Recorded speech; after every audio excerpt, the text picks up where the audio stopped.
سامعین و ناظرین کرام، السلام علیکم ورحمۃ اللہ وبرکاتہ۔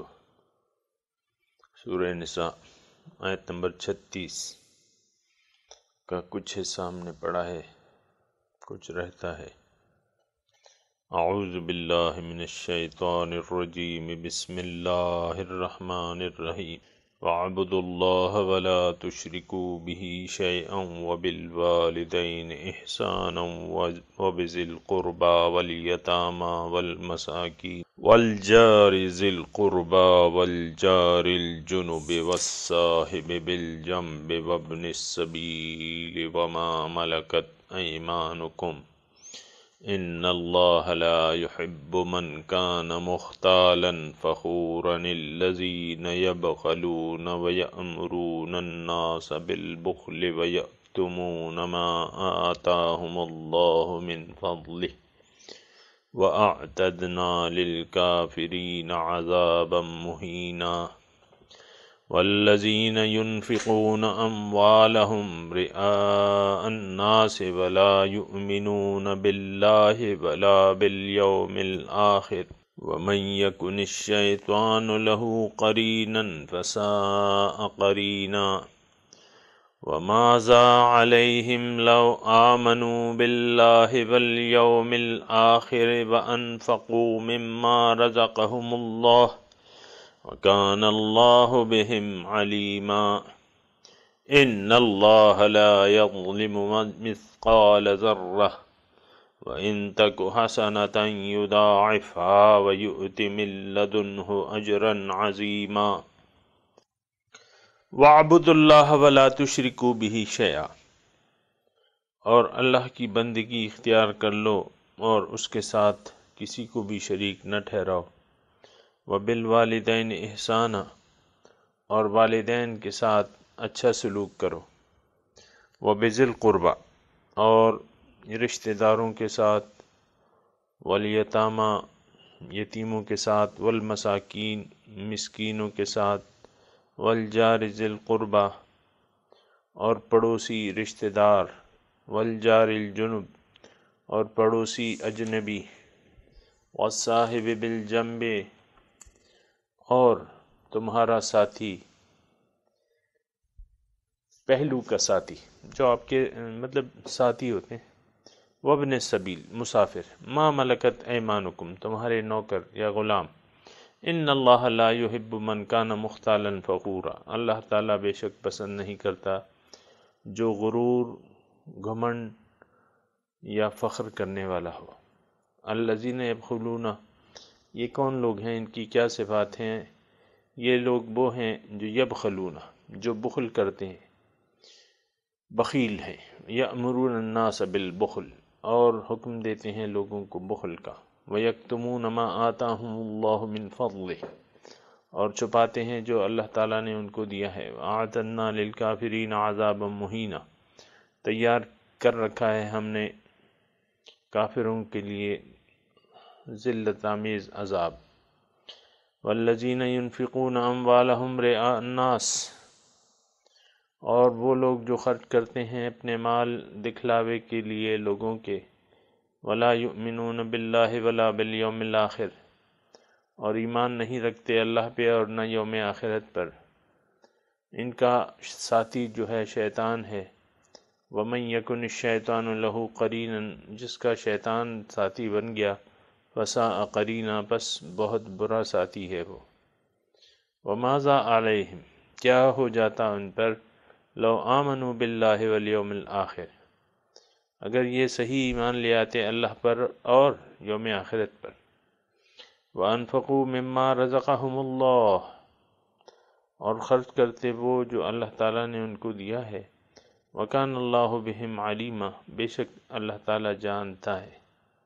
ان اللہ لا یظلم مثقال ذرہ، اللہ تعالیٰ ذرہ برابر کسی پر ظلم نہیں کرتا۔ وَإِن تَكُ حَسَنَةً، اور کسی کی اگر نیکی ہوگی، یضاعفها، اللہ تعالیٰ اسے بہت زیادہ بڑھا دے گا۔ وَيُؤْتِ مِن لَّدُنْهُ أَجْرًا عَظِيمًا، اور اپنی جانب سے اجر عظیم دے دے گا۔ سامعین کرام،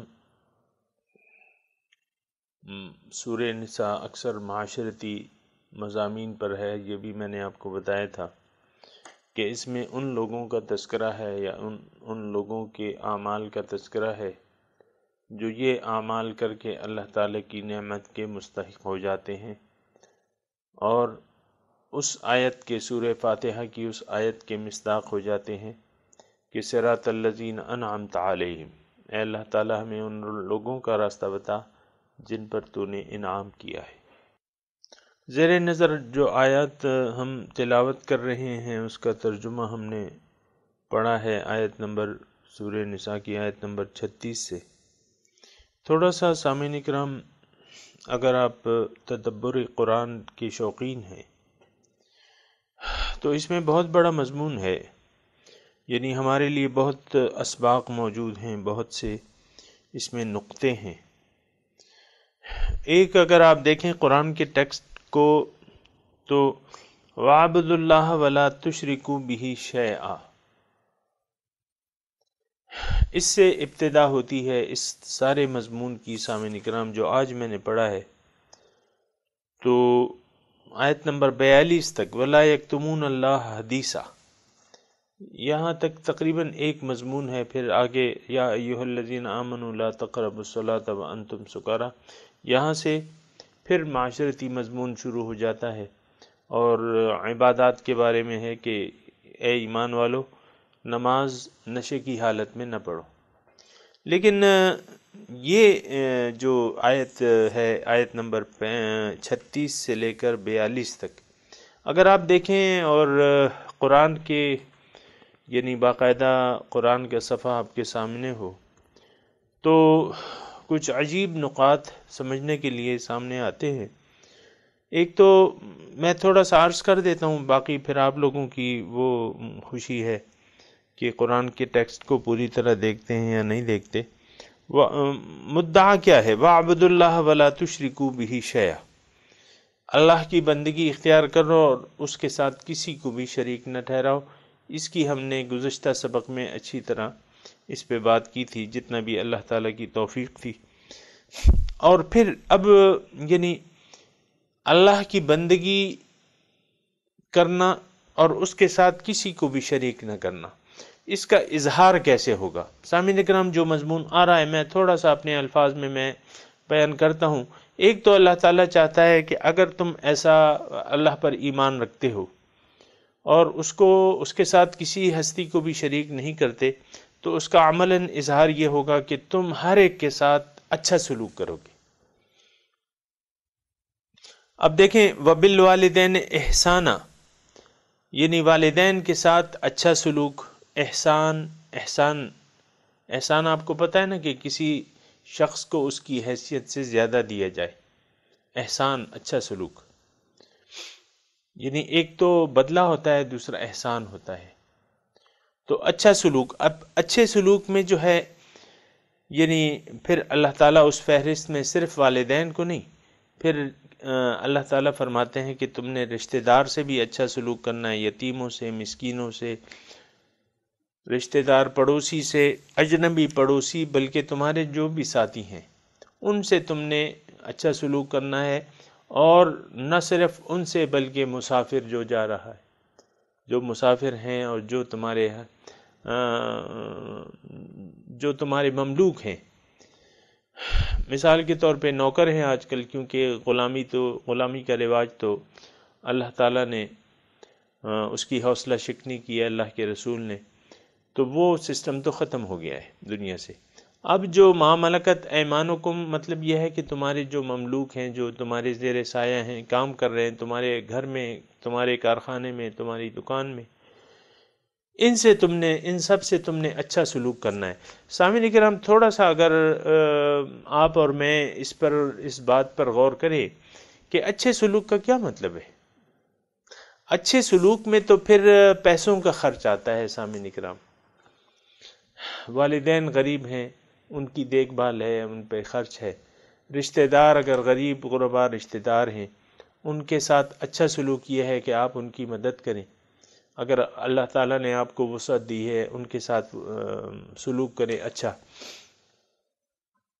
اچھا سلوک جو ہے سامعین اکرام، تھوڑی سی توجہ دیں اس مضمون پہ۔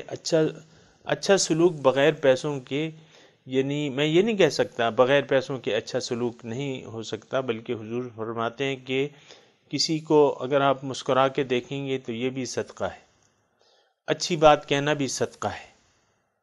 تو اچھا سلوک تو ہو سکتا ہے، لیکن اس میں زیادہ تر جو ہے سامعین کرام اللہ تعالیٰ ان لوگوں کو مخاطب کر رہا ہے، یعنی جو مضمون ہم پڑھ رہے ہیں اس میں یہ ہے کہ اچھا سلوک آپ نے نہ صرف اپنی زبان سے، نہ صرف اپنے اخلاق سے، بلکہ اچھے سلوک میں اس مضمون کے مطابق جو ہے ان پر خرچ کرنا بھی ہے، یعنی آپ کی نرم دلی تو ہونی چاہیے۔ مومن جو ہے وہ نرم دل ہوتا ہے سامعین کرام۔ اللہ تعالیٰ حدیث میں آتا ہے کہ اللہ تعالیٰ نرم خو ہے اور نرمی کو پسند کرتا ہے۔ ان اللہ رفیق ویحب الرفق، اللہ تعالیٰ نرم خو ہے اور نرمی کو پسند کرتا ہے، نرم دلی کو پسند کرتا ہے۔ یہ ایک بات نوٹ کر لیں سامعین کرام کہ انسان مومن کا دل انسان اللہ تعالیٰ نرم دیکھنا چاہتے ہیں، سخت دل نہیں دیکھنا چاہتے اس کو۔ دوسرا، اللہ تعالیٰ مومن کو فیاض دیکھنا چاہتا ہے، بخیل نہیں دیکھنا چاہتا۔ دوسری بات یہ ہے کہ بخل تو نفس کا خاصہ ہے، اخلاق رذیلہ میں بخل شامل ہے سامعین کرام۔ مومن جو ہے وہ بخیل نہیں ہو سکتا،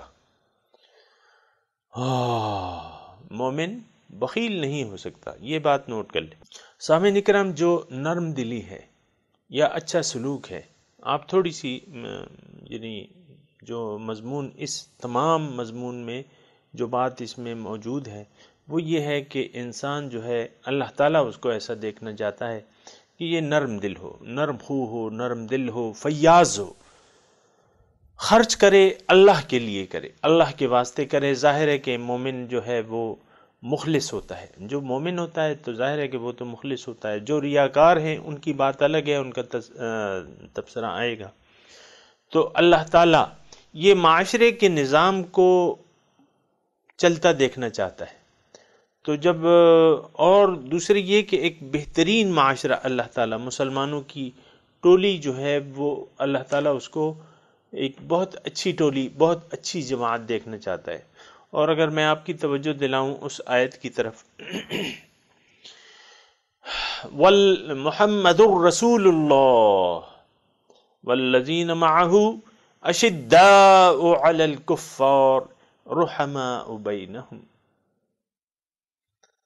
محمد اللہ کے رسول ہیں، یہ جو ان کے ساتھی ہیں وہ کافروں پر سخت ہیں، کافروں کے لیے لوہے کے چنے ہیں، لیکن آپس میں رحماء بینہم، آپس میں بہت زیادہ نرم خو ہیں،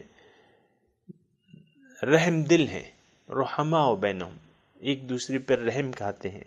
تو ظاہر ہے کہ جو دوسرے پر رحم کھائے گا وہ نرم دل ہی ہوگا، اور جب رحم کھائے گا تو پھر اگر اللہ تعالیٰ نے اسے وسعت دی ہے تو پھر خرچ کرے گا، پڑوسی جو غریب پڑوسی ہے اس پر خرچ کرے گا، جو اجنبی پڑوسی ہے اس پر بھی کرے گا، جو والدین ہیں اس پہ تو لازمی ہے خرچ کرنا، سب سے پہلے نمبر اس کا ہے، اور اگر والدین مشرک ہیں تب بھی ان کے ساتھ اچھا سلوک کرے گا، جو پڑوسی رشتہ دار ہیں ان سے بھی اچھا سلوک، رحم دلی کرے گا، ان پہ اپنا مال لٹائے گا۔ والجار الجنب، اجنبی اگر پڑوسی ہیں لیکن پڑوسی تو ہیں، پڑوسی کے حقوق ہیں، ان پہ رحم دلی کرے گا، اور ان کو تکلیف میں دیکھ کر وہ خوش نہیں ہوگا بلکہ اس کا دل دکھے گا اور اپنا مال و اسباب سے ان کی مدد کرے گا۔ والصاحب بالجنب، اس کے جو ساتھی ہیں ان سے بھی اچھا سلوک کرے گا، اس میں اگر کوئی اس کے برابر کا ہو تو ان کو تحفے تحائف دے گا، اور اگر اس سے نیچے ہوں یا ضرورت مند ہوں ان کی امداد کرے گا۔ سامعین کرام، وابن السبیل، یعنی تاکہ یعنی یہاں تک یہ اچھا سلوک اور رحم دلی اور خرچ، اس کی اللہ تعالیٰ یعنی یہاں تک تاکید کر رہے ہیں کہ بھئی ایک راہ چلتا مسافر ہے، اس کے پاس خرچ نہیں ہے، وہ ضرورت مند ہے، جو کچھ بھی تم اس کے ساتھ کر سکتے ہو احسان، وبالوالدین احسانہ کے ساتھ وابن السبیل کو بھی اللہ تعالیٰ نے شامل کر دیا۔ وما ملکت ایمانکم، اور جو تمہارے مملوک ہیں، مثال کے طور پہ تمہارے نوکر ہیں، اگر تمہارے گھر میں ہیں، تمہارا ڈرائیور ہے، تمہاری دکان میں کام کر رہے ہیں، اور تمہارے کارخانے میں کام کر رہے ہیں، جو بھی تمہارے ما ملکت ایمانکم سے یہاں یہ مراد ہو سکتی ہے سامعین کرام، تو ان سب کے ساتھ تم نے اچھا سلوک کرنا ہے۔ پوائنٹ نوٹ کر لے، آگے مضمون چلے گا، لیکن دیکھیں اللہ کی بندگی اور اس کی توحید کو اس کے لیے خالص کر دینا، دین کو اس کے لیے خالص کر دینا، اطاعت صرف اللہ کی، محبت صرف اللہ کے ساتھ، پھر اس کا اظہار کیسے ہوگا؟ پھر اللہ تعالیٰ آپ کو دیکھنا کیسا چاہتا ہے؟ آپ یہ دیکھیں، اللہ تعالیٰ آپ کو یہ تمام مضمون میں اس کا نچوڑ یہ ہے کہ اللہ تعالیٰ آپ کو رحم دل دیکھنا چاہتے ہیں، نرم خو نرم طبیعت دیکھنا چاہتے ہیں، آپ کو ایک درد دل والا انسان اللہ پاک دیکھنا چاہتے ہیں، اور چاہتے یہ ہیں کہ اگر اللہ تعالیٰ نے آپ کو وسعت دی ہے تو آپ اپنے مال سے، جان سے، جو بھی اللہ تعالیٰ نے آپ کو دیا ہے خرچ کریں اللہ تعالیٰ کی راہ میں، اور ذرائع اللہ تعالیٰ نے یعنی یہ کہاں خرچ کرنا ہے وہ اللہ تعالیٰ نے بتا دیا ہے۔ وَبِالْوَالِدَيْنِ إِحْسَانًا وَبِذِي الْقُرْبَى وَالْيَتَامَى وَبِالْوَالِدَيْنِ إِحْسَانًا وَبِذِي الْقُرْبَى وَالْيَتَامَى وَالْمَسَاكِينِ وَالْجَارِ ذِي الْقُرْبَى وَالْجَارِ الْجُنُبِ وَالصَّاحِبِ بِالْجَنبِ وَابْنِ السَّبِيلِ، یہ مقامات اللہ تعالیٰ، ان سب سے تم نے اچھا سلوک کرنا ہے، ان پر خرچ کرنا ہے، جو اللہ تعالیٰ نے تمہیں دیا ہے وہ خرچ کرو، ان پر خرچ کرو۔ اب ان میں سے سامعین کرام کون باہر رہ گیا؟ یعنی آپ کے ارد گرد جو بھی لوگ رہتے ہیں، جو آپ کے زیر سایہ ہیں، یا جو آپ کے زیر پرورش ہیں، یا نہیں ہیں لیکن آپ کے پڑوسی ہیں، آپ کے پڑوسی رشتہ دار ہیں، آپ کے جو ساتھی ہیں، ان سب کے ساتھ تم اچھا سلوک کرو۔ سامعین کرام یہ نوٹ کر لیں، احسان ہے، ان تمام لوگوں کے ساتھ آپ نے احسان کرنا ہے، احسان ہر طریقے سے۔ اگر ان کی یعنی کوئی بیمار ہے مثال کے طور پہ، ان کی اسپتال پہنچانے کا کوئی نہیں ہے، آپ نے ان کو اسپتال پہنچانا ہے، ان کی تیمارداری کرنی ہے، اور ان کی پھر عیادت کرنی ہے۔ یہ دیکھیں احسان ہے سب۔ اچھا، پھر اگر ان میں سے کوئی محتاج ہے یا ضرورت مند ہے تو ان کی آپ نے مالی خدمت کرنی ہے، کیونکہ آپ کو سخی اللہ پاک دیکھنا چاہتے ہیں۔ اللہ تعالیٰ کہہ رہے ہیں تم خرچ کرو، وَآتُوهُم مِّن مَّالِ اللَّهِ الَّتِي آتَاكُمْ، دو ان کو جو اللہ تعالیٰ نے تمہیں مال دیا ہے، دو ان کو، ان پہ خرچ کرو۔ تو یہ اب دیکھیں سامعین کرام، آگے مضمون آئے گا، لیکن میں آپ کو اس کی اہمیت کا اندازہ دے رہا ہوں کہ اگر ایسا نہ ہوا تو یہ ناشکری ہے۔ تھوڑی سی توجہ، آیت نمبر 37 کی میں بات کر رہا ہوں، 37 کی۔ اگر آپ نے ایسا نہ کیا تو یہ ناشکری ہے۔ مضمون میں تفصیل سے بیان کروں گا اللہ تعالیٰ نے اگر چاہا، لیکن یہ ناشکری ہے، اور اللہ تعالیٰ فرما رہے ہیں کہ بھئی ناشکروں کے لیے میں نے ذلت آمیز عذاب تیار کر رکھا ہے۔ جو خرچ نہیں کرتے اللہ کی راہ میں، تو اس کا مطلب یہ ہے کہ یہ مختالن فخورہ کے دائرے میں آتے ہیں۔ مختالن کا مطلب غرور، گھمنڈ، اکڑ خان، فخورہ فخر کرنے والا، اپنے نسب پہ فخر کرنے والا، اپنے مال و دولت پہ فخر کرنے والا، اپنی اولاد پہ فخر کرنے والا۔ پھر جب آپ فخر کرتے ہیں تو پھر ظاہری بات ہے کہ اس میں پھر آپ کے اندر ایک غرور، ایک اکڑ خانی پیدا ہو جاتی ہے۔ ان اللہ لا یحب من کان مختالا فخورا، تو وہ گھمنڈ اور غرور پیدا ہو جاتا ہے۔ سامعین کرام آپ نے ایسے گھمنڈیوں کو دیکھا ہوگا کہ اللہ تعالیٰ نے ان کو اپنی بے شمار نعمتیں دی ہیں، لیکن وہ ایک گھمنڈ میں ہے، اس کے کسی سے سیدھے منہ بات ہی نہیں کرتے، کسی غریب سے ملتے ہیں تو جلدی سے جان چھڑانے کی کوشش کرتے ہیں، مسافر کی طرف دیکھتے نہیں ہیں، یتیم کے ہاتھ پہ سر نہیں پھینکتے، پڑوسی کا پوچھتے نہیں ہیں۔ اللہ اکبر! سامعین کرام، یہ ایسے لوگ موجود ہیں۔ دکان میں، مثال کے طور پہ دکان میں، کارخانے میں، گھر میں، جو بھی ان کے مملوک ہیں، نوکر ہیں، ان سے برا سلوک کرتے ہیں، ان سے ٹائٹ کام لیتے ہیں، پیسے کم دیتے ہیں۔ اکثر ایسا دیکھا گیا ہے کہ بعض دکاندار جو ہے دوپہر کا کھانا تک پرووائڈ نہیں کرتے، حالانکہ ایک شخص آپ کے پاس کام کر رہا ہے تو اتنی تو آپ کو ہمدردی ہونی چاہیے کہ بھئی اس کا کھانا پینا جو وقت آپ کے ساتھ بتاتا ہے وہ تو آپ کو کھانا پینا اس کو دینا چاہیے، چائے پانی جو ہے جو بھی ہے۔ لیکن مختالاً فخورا، اب دیکھیں یہاں ایک بات آ رہی ہے، ان اللہ لا یحب، اللہ پسند نہیں کرتا ایسے لوگوں کو۔ یعنی مضمون بیان ہو رہا ہے احسان کا، کہ ان لوگوں کے ساتھ تم نے احسان کرنا ہے، والدین کے ساتھ، رشتہ داروں کے ساتھ، پڑوسیوں کے ساتھ، یتیموں کے ساتھ، اور مسافروں کے ساتھ، اور اپنے نوکروں کے ساتھ احسان کرنا ہے۔ اگر آپ احسان نہیں کر رہے، اس کا کیا مطلب ہے؟ آپ ایک گھمنڈ میں، یعنی اللہ تعالیٰ نے، بعض لوگ آپ نے دیکھے ہوں گے، میں زیادہ تفصیل میں، آپ ایک گھمنڈ میں، ایک فخر سا ہے، لشکارے دار کپڑے پہن کے آتے ہیں آپ، اور کسی نوکروں کو نہ ہاتھ ملانے کی، بس سامنے دور سے آپ ایسے وہ کر لیتے ہیں، اور پھر جو ہے بس سیدھے اپنے دفتر میں چلے جاتے ہیں، یا پھر آرڈر چلاتے رہتے ہیں، کوئی ان کا پرسان حال نہیں ہے۔ اکثر کارخانوں میں تو یہ یعنی ہونا یہ چاہیے سامعین اکرام کہ انسان کو رحم دل، نرم خو، نرم طبیعت اور فیاض ہونا چاہیے۔ اکثر کارخانے آپ دیکھیں کہ وہاں کھانے کا، یعنی مزدور آ رہا ہے تو اپنے ساتھ پوٹلی جو ہے اس میں روٹی ہے اور سالن ہے، ٹھنڈا سالن وہ کھا لیتا ہے دوپہر کو، کیونکہ مالکوں نے کوئی سسٹم ہی ایسا نہیں بنایا ہے، کوئی نرم دلی کا، کوئی فیاضی کا۔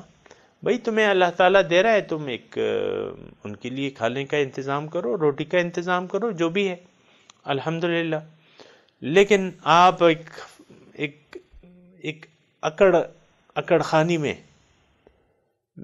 یعنی اکڑ خانی کا اظہار ہے، پھر آپ کی کنجوسی کا اظہار ہے، بخل کے الفاظ یہاں استعمال ہوئے ہیں۔ یعنی یہ مختالاً فخورہ کی اللہ تعالیٰ تفصیل کرتے ہیں تو وہ کہتے ہیں کہ اللہ تعالیٰ یہ وہ لوگ ہیں جو یبخلون ویأمرون الناس بالبخل ویکتمون ما آتاہم اللہ من فضل۔ 3 صفات ہیں مختالاً فخورہ کی جو بیان ہو رہی ہیں، کہ ایک تو یہ لوگ بخیل ہوتے ہیں، مال جمع، بخیل شخص جو ہے وہ مال جمع کرنے کا شوقین ہوتا ہے، مال خرچ کرنے کا شوقین نہیں ہوتا، مال جمع کرنے کا شوقین ہوتا ہے۔ دوسرا خود بھی بخیل ہوتا ہے، دوسرے کو بھی بخل کی دعوت دیتا ہے۔ دوسرا کارخانہ دار، پیٹی بند کارخانہ دار ملا مثال کے طور پہ، اور وہ کھانا دے رہا ہے، یہ اس سے کہتا ہے کہ بھئی تم کیوں ایسے اتنا خرچ کر رہے ہو، تم تنخواہ نہیں دے رہے کیا انہیں؟ تنخواہ دے رہے ہو تو بس اپنا کھائیں گے وہ لوگ۔ یأمرون الناس، یعنی میں مثال کے طور پہ آپ یہ یعنی اسپیسیفک کارخانے کے متعلق نہیں ہے، ہر بخیل شخص جو ہے دوسرے کو فیاضی کرتا ہوا تنگ ہوتا ہے، نہیں دیکھ سکتا، اور کہتا ہے کیوں کیا تم نے؟ شوہر ہے، بیوی ہے، اگر فیاضی کر رہی ہے، کسی کو کھانا بھجوا رہی ہے، یہ کر رہی ہے، شوہر کہے گا کہ بھئی کیا ضرورت ہے؟ یہ ایک بہت بڑی، یہ بخل جو ہے سامعین اکرام، یہ نفس کے اخلاق رذیلہ میں شامل ہے۔ بہت کم روایت ہے آج کل کہ ہم لوگ یعنی آس پاس کے لوگوں کو کھانا بھجوائیں۔ مثال کے طور پہ حضور تو فرماتے ہیں کہ بھئی تم سالن پکاؤ تو اس میں پانی تھوڑا سا زیادہ ڈال دو، کہ پڑوسی کو ایک بھجوا دو۔ تو پہلے تو یعنی ہم ایک کمبائنڈ فیملی میں رہتے ہیں، پہلے تو میں اپنے گھر کی بات کر رہا ہوں کہ ایسا رواج نہیں ہے، ہمیں ہونا چاہیے، اور میں انشاءاللہ کوشش کروں گا اس کی۔ لیکن یہ ہے کہ ایک عام بات ہے کہ آپ نے کھانا پکایا، سال بھر میں، یعنی چلے میں نے تو اپنی کمزوری آپ کو بتا دی، لیکن کہیں پڑوسی کے یہاں سے سال بھر میں، جو میری پڑوس میں گھر ہے، سال بھر میں 1 پلیٹ سالن کبھی نہیں آئے۔ اب ضروری تو نہیں ہے کہ میں 1 پلیٹ سالن کے لیے بیٹھا ہوا ہوں یا محتاج ہوں، نہیں، پڑوسی تو ہوں نا، اپنے پڑوسی کا میں پڑوسی ہوں، تو ایسے ہی۔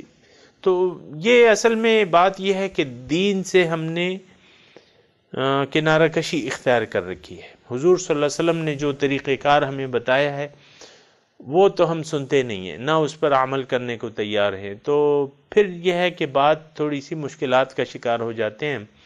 تو اللہ تعالیٰ اس کا سخت رد عمل دے رہا ہے۔ آپ دیکھیں یہاں کافر کہا ہے ان لوگوں کو، حالانکہ تذکرہ ہو رہا ہے، مسلمانوں سے یہ تذکرہ ہو رہا ہے، سارا مضمون جو ہے وہ مسلمانوں کا ہے۔ آپ نے دیکھیں ابھی جو مسلم معاشرے کا تذکرہ ہو رہا ہے، جو سارے قوانین ہیں وہ مسلم معاشرے کے لیے بیان کیے جا رہے ہیں۔ پھر اللہ تعالیٰ نے کہا ہے کہ نہیں بھئی، تم ایسا کرو کہ تم صحیح ایمان لے آؤ اللہ پہ۔ ابھی آگے مضمون آ رہے ہیں، ماذا علیہم لو آمنوا باللہ والیوم الآخر وانفقوا مما رزقہم اللہ۔ کیا ہو جاتا ہے انہیں اگر یہ صحیح ایمان لے آتے؟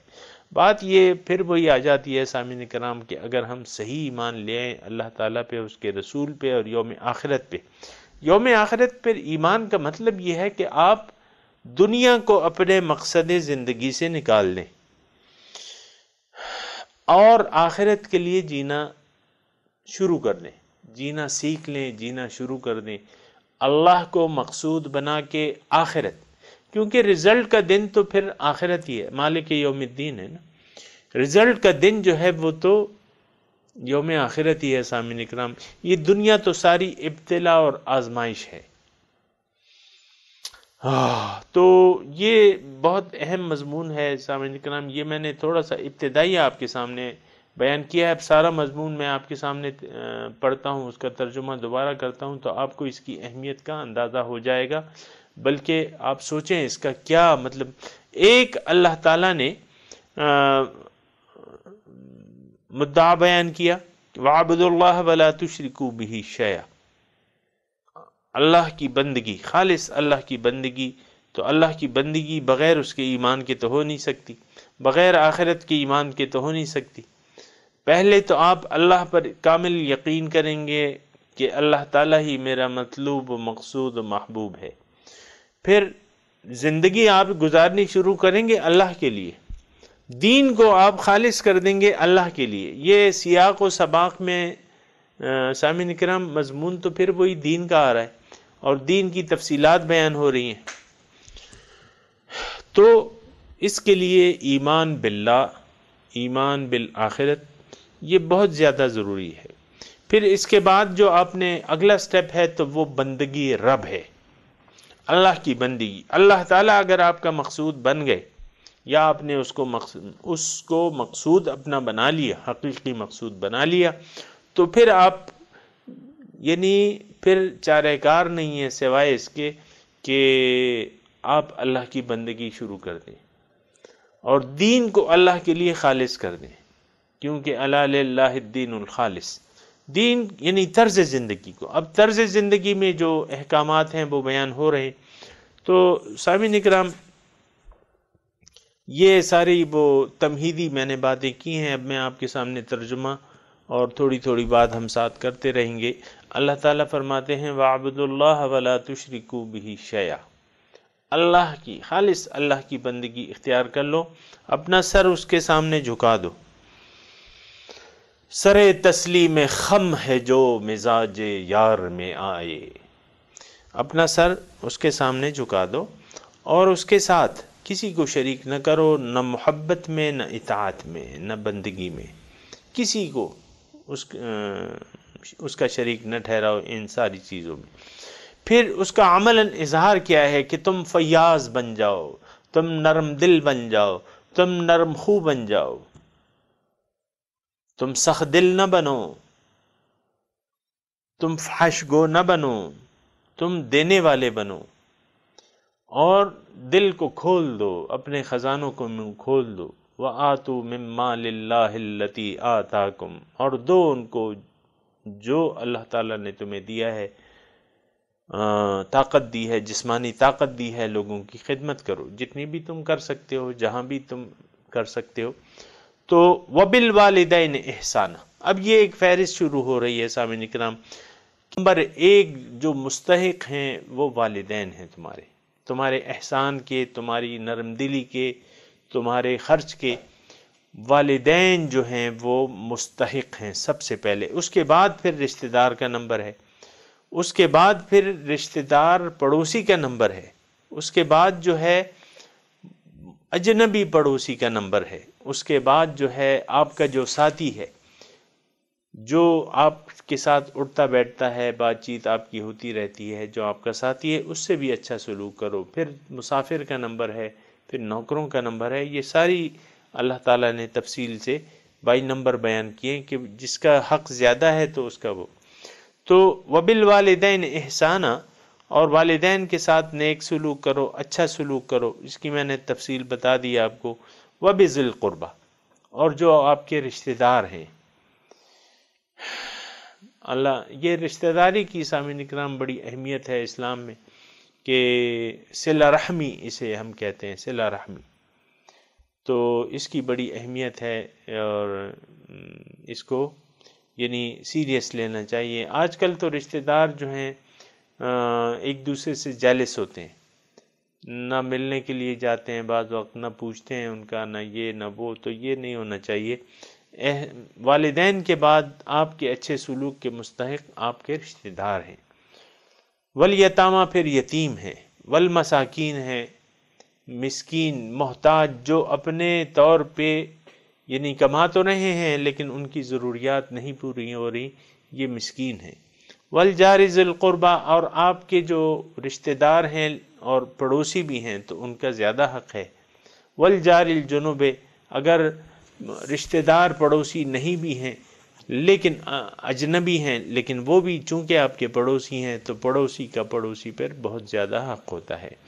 والصاحب بالجنب، اور آپ کے پہلو کا ساتھی، جنب پہلو کو کہتے ہیں، صاحب دوست، ساتھی، جو آپ کا ساتھی ہے ان سے بھی تم نے اچھا سلوک کرنا ہے۔ وابن السبیل، ایک انسان ہے، مسافر ہے، آپ نہیں جانتے لیکن کسی مشکل میں گرفتار ہو گیا ہے، مثال کے طور پہ پیسوں کی ضرورت ہے، بیمار ہو گیا ہے، اسپتال لے جانے کی ضرورت ہے، تو اس کے ساتھ احسان کرو، اچھا سلوک کرو، اس کو غیر نہ سمجھو، وہ تمہارا ہی بھائی ہے۔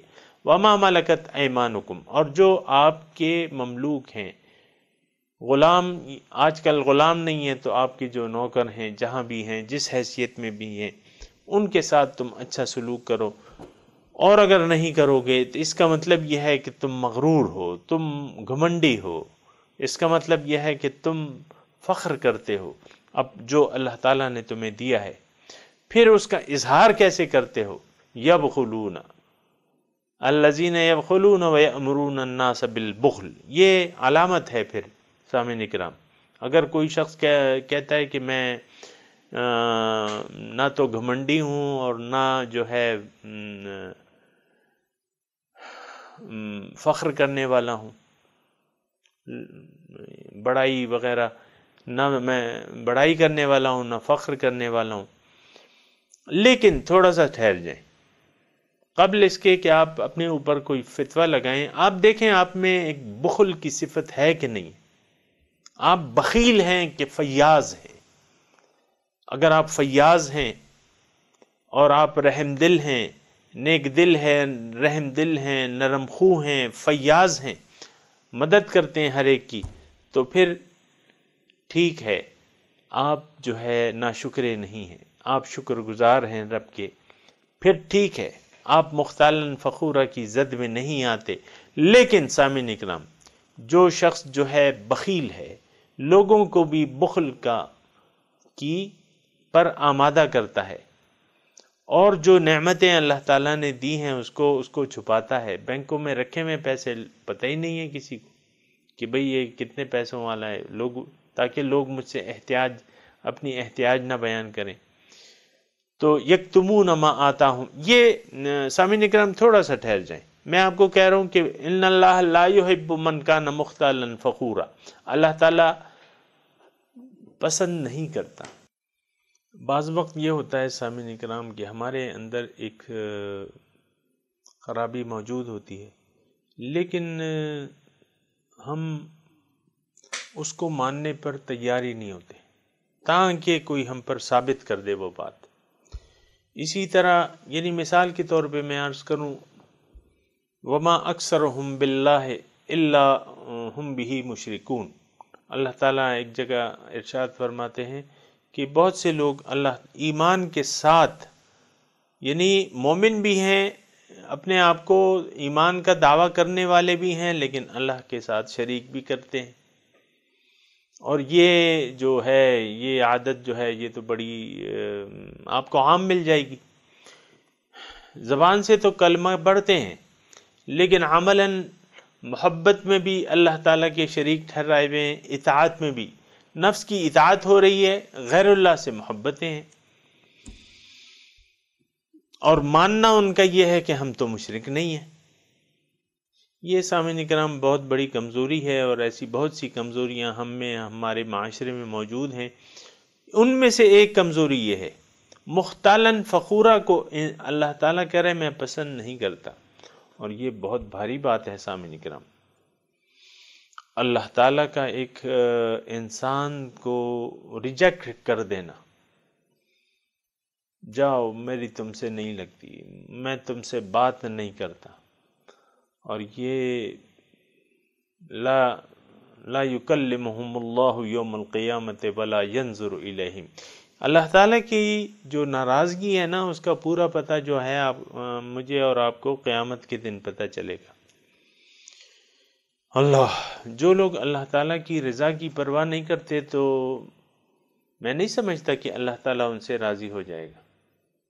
بھئی وہ تو کوشش ہی نہیں کر رہے اللہ تعالیٰ کو اللہ کو تو راضی کرنا پڑتا ہے، یعنی راضی ہم کیسے کریں گے؟ اس کی اطاعت کر کے، اس کی بندگی، اس کا شکریہ ادا کر کے وہ راضی ہوگا۔ اگر ہم ناشکری کی روش پر چلیں گے تو پھر تو وہ ناراض ہوگا سامعین کرام، اور یہ بہت بڑی خطرناک بات ہے۔ ان اللہ لا یحب، نہیں پسند کرتا اللہ تعالیٰ، من کان مختالا فخورا الذین یبخلون۔ تو میں عرض یہ کر رہا تھا کہ بہت سے لوگ جو ہیں وہ یہ صفات ان پر سیٹ ہو گئی ہیں اور اللہ تعالیٰ ان سے ناراض ہے، لیکن وہ کہتے ہیں کہ نہیں، اللہ تعالیٰ تو ہم سے ناراض نہیں ہے، یہ نہیں سمجھتے یہ ہیں کہ اللہ تعالیٰ تو ناراض نہیں ہے ہم سے، یعنی وہ علامات میں مبتلا ہیں، اللہ تعالیٰ کی ناراضگی کی علامات میں مبتلا ہیں، پھر سمجھتے کیا ہیں کہ اللہ تعالیٰ ہم سے راضی ہے۔ یہ تھوڑی سی ایسی صورتحال ہے جس پہ ذرا دیکھ لینے چاہیے، سوچ لینے چاہیے۔ میں عرض یہ کر رہا ہوں، من لا یحب من کان مختالا فخورا، اللہ تعالیٰ مختالا فخورا کو پسند نہیں کرتا۔ اس کا ترجمہ میں نے آپ کو بتا دیا ہے۔ اب دیکھیں، اگر کوئی اپنے اندر دیکھنا چاہتا ہے کہ میں مختالا فخورا کی زد میں آتا ہوں کہ نہیں آتا، تو پھر جو صفات اللہ تعالیٰ یہ بیان کر رہے ہیں اس کو اپنے اندر تلاش کرے، اگر یہ صفات اس کے اندر موجود ہیں تو پھر یہ مختالا فخورا میں آتا ہے۔ اگر یہ صفات نہیں ہیں تو پھر صورتحال دوسری طرح ہے، پھر اللہ تعالیٰ اس سے راضی ہیں، اور یہ اللہ تعالیٰ کی رضا کی کوشش کر رہے ہیں۔ اب وہ صفات کیا ہیں؟ الذین یبخلون، یہ بخیل ہیں، بخل کرتے ہیں، یہ لوگ جو ہیں یہ بخیل ہیں، بخل کرتے ہیں۔ یأمرون الناس بالبخل، دوسرے کو بھی فیاضی کرتا ہوا نہیں دیکھ سکتے،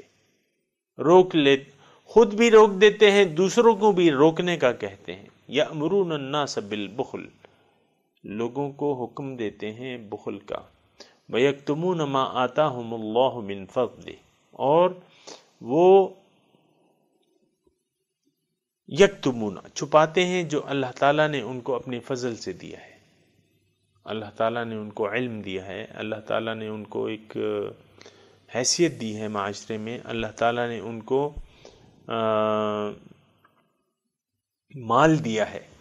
تو مال کے بارے میں تو اکثر یہ ہے کہ مال اگر جتنا بھی ہو کسی کے پاس تو وہ اس کا اظہار نہیں کرتا. حضور صلی اللہ علیہ وسلم کے پاس ایک شخص آئے اور حضور صلی اللہ علیہ وسلم اس کو جانتے تھے کہ یہ امیر وہ ہے. حضور نے کہا کہ تمہارے پاس تمہاری استطاعت نہیں ہے. 2-3 سوال کیے حضور سے. انہوں نے کہا حضور استطاعت تو ہے میری. تو وہ انہوں نے حلیہ کچھ ایسا خراب سا حلیہ بنا رکھا تھا. تو حضور نے ان کو کہا کہ اللہ تعالیٰ چاہتا ہے کہ جو نعمتیں اس نے تمہیں دی ہیں تو اس کا تم اپنے اوپر اظہار کرو، تم اسے کیوں چھپاتے ہو؟ وَأَمَّا بِنِعْمَةِ رَبِّكَ فَحَدِّثْ، جو نعمت اللہ تعالیٰ نے تمہیں دی ہے اس کو بیان کرو، اس کا اظہار کرو. تو اچھے کپڑے پہن لینا، اپنے آپ کو اللہ تعالیٰ نے اگر آپ کو وسعت دی ہے تو آپ اپنے آپ کو اچھا بنا کے رکھیں. کیوں آپ ایسے محتاجوں کے کپڑے پہن لیتے ہیں یا بغیر استری کے پہن لیتے ہیں یا پھٹے پرانے یا پیون زدہ؟ ضروری تو نہیں ہے. اللہ تعالیٰ فرما رہا ہے کہ آپ اللہ کی نعمت کا تمہارے جسم سے اظہار ہونا چاہیے، بلکہ نہ صرف تمہارے جسم سے اس کا اظہار ہونا چاہیے بلکہ تمہارے ہاتھوں سے بھی اس کا اظہار ہونا چاہیے. تمہیں فیاض ہونا چاہیے، تمہیں پیسے تقسیم کرنے چاہیے، اس کو روک لینا نہیں چاہیے. بندگان خدا پر اس کو تقسیم کرنا چاہیے، ضرورت مندوں کی مدد کرنی چاہیے. اور اس کے پھر اللہ تعالیٰ نے طریقے بتا دیے ہیں کہ یہی سورہ بنی اسرائیل میں وہ آتے ہیں کہ اپنے ہاتھ کو بالکل بند نہ کر لو اور نہ ولا تجعل یدک مغلولۃ الی عنقک ولا تبسطها کل البسط، اپنے ہاتھ کو بالکل بند نہ کر لو اور نہ بالکل اس کو کھول دو کہ جو سارا مال ہے وہ سارا دے دو کسی کو. ایسا نہیں. وہ پھر طریقہ کار ہیں، لیکن جو شخص آمادہ ہو کہ میں اللہ کا دین اللہ تعالیٰ کی رضا کے مطابق عمل کرنا چاہتا ہوں تو پھر وہ صاحب علم سے پوچھے. فَاسْأَلُوا أَهْلَ الذِّكْرِ إِن كُنتُمْ لَا تَعْلَمُونَ.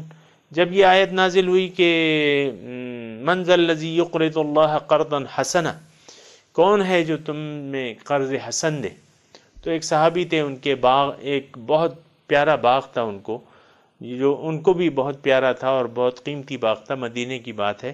ابو طلحہ تھے یا جو کوئی بھی تھے، تو حضور صلی اللہ علیہ وسلم کے پاس آئے. ان کا حضور اللہ تعالی ہم سے قرض مانگتا ہے. ان کا ہاں. تو انہوں نے کہا وہ باغ جو ہے جو میرا آپ کو بھی معلوم ہے، میں وہ اس کو اللہ تعالیٰ کی راہ میں دیتا ہوں.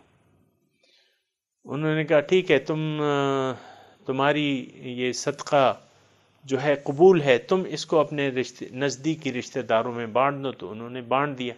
گھر آئے، گھر جو تھا وہ باغ میں تھا. انہوں نے کہا اے فلاں کی ماں نکل آؤ، یہ باغ میں نے دے دیا ہے اللہ تعالیٰ کو قرض. وہ بھی مومنہ تھی ماشاء اللہ. انہوں نے کہا بہت اچھا سودا کر لیا ہے. وہ نکل آئی، وہاں دے دیا باغ. تو بات یہ ہے کہ اللہ تعالیٰ چاہتا ہے کہ جو آپ کے پاس ہے اس کا آپ اظہار بھی کریں اور فیاض ہوں. آپ مختلف طریقے ہو سکتے ہیں، لیکن یہ ایک رہنما کی رہنمائی میں آپ کو یہ سب کچھ کرنا پڑے گا. اور اس کے پھر اپنے طریقے ہیں سامعین اکرام. یہ نہیں ہے کہ آپ ایسی الٹب اپنے آپ سے شروع ہو جائیں، نہیں. ہدایت لے کے آپ کچھ کریں تو بہتر ہے. ہاں. وَيَكْتُمُونَ مَا آتَاهُمُ اللَّهُ مِنْ فَضْلِهِ، اور وہ چھپاتے ہیں جو اللہ تعالیٰ نے ان کو نعمت دی ہیں اپنے فضل سے، وہ چھپاتے ہیں، ظاہر نہیں کرتے. وَأَعْتَدْنَا لِلْكَافِرِينَ عَذَابًا أَلِيمًا، اور میں نے تیار کر رکھا ہے ناشکروں کے لیے ذلت آمیز عذاب. سامعین کرام تھوڑی سی آپ توجہ کریں اس طرف. اعتدنا للکافرین یعنی کافر.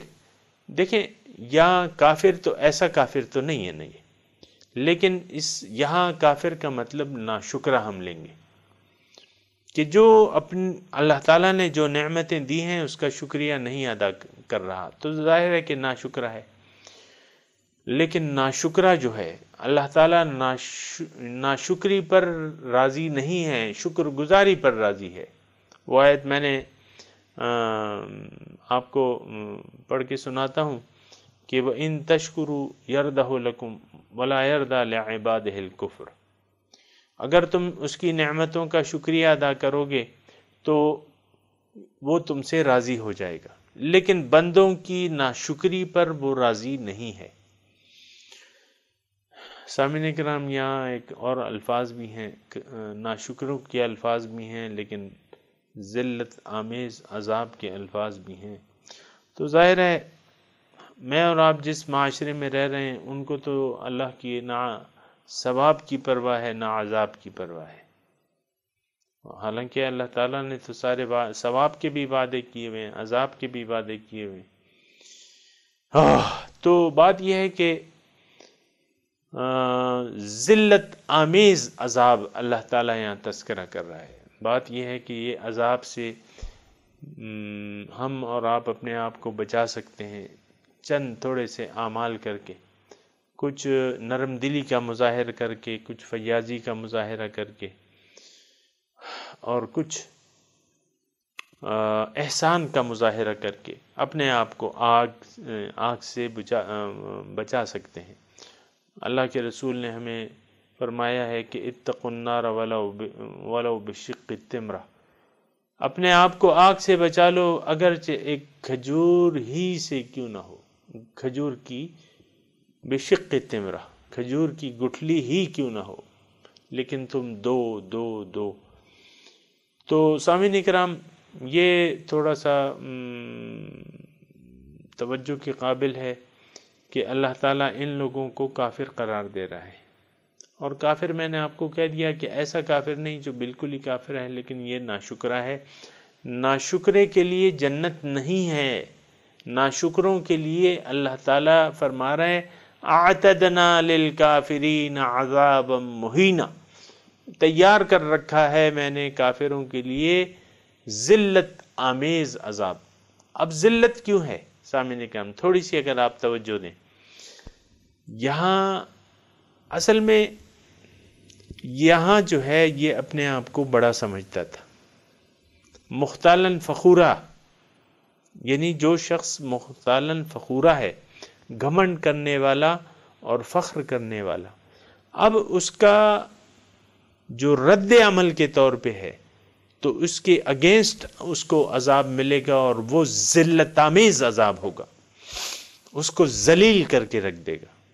چاہیے تو یہ تھا کہ یہاں یہ عاجزی اختیار کر لیتا، گھمنڈ نہ کرتا، غرور نہ کرتا، عاجزی اختیار کر لیتا، اپنا سر جھکا دیتا اللہ تعالیٰ کے سامنے، تو پھر کیا ہے کہ پھر ہو سکتا ہے کہ اللہ تعالیٰ اس کو بخش دیتا، اور بخشش جو ہے اللہ تعالیٰ ایسے لوگوں کی نہیں کرتا جو مختالاً فخورہ ہیں، ایسے لوگوں کو اللہ تعالیٰ فرما رہا ہے اعتدنا للکافرین عذاب مہینا، تیار کر رکھا ہے میں نے کافروں کے لیے ذلت آمیز عذاب۔ سامعین کرام، وقت ہمارا تقریباً اختتام پذیر ہے، لیکن آپ اس آیت کو یعنی دیکھیں، اور آیت نمبر